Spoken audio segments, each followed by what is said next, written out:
ហូកាត់ផ្លូវរដូវបញ្ជុំចាប់ដូនតាយំ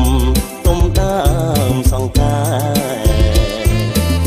បញ្ជុំឆ្នាំនឹងប្រលឹងមានស្នេហ៍ទៅវត្តណាដែរ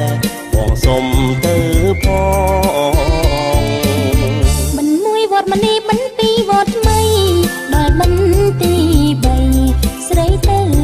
ជ្រោយដង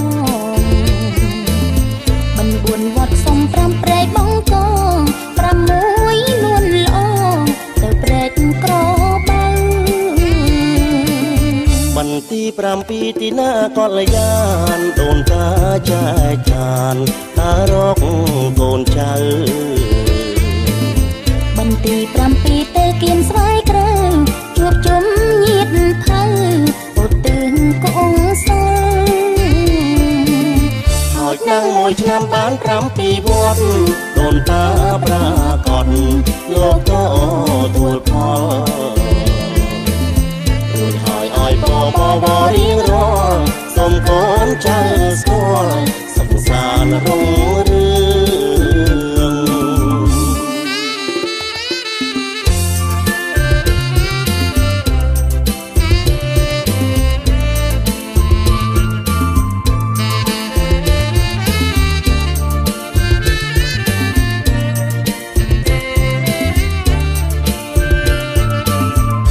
ហូកាត់ផ្លូវរដូវបញ្ជុំ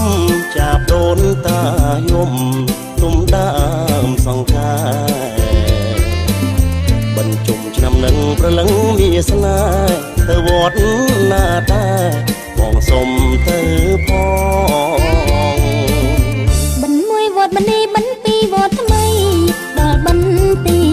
3ស្រីទៅជ្រោយដង4វត្តសុំ5ព្រែកបងកង6នួនល្អទៅព្រែកក្របើបន្ទី7ទីណាកលយានដូនតាចែកចានតារកកូនចៅបន្ទី7ទៅគៀនស្វាយក្រៅជួបជុំញាតថៅឧទ្ទិសកងសើហើយนั่งមួយឆ្នាំបាន7វត្តដូនតាប្រាកដលោកក៏ទួលផលរួចហើយឲ្យបរៀងរាល់សូមកូនចៅស្គាល់សង្សាររុង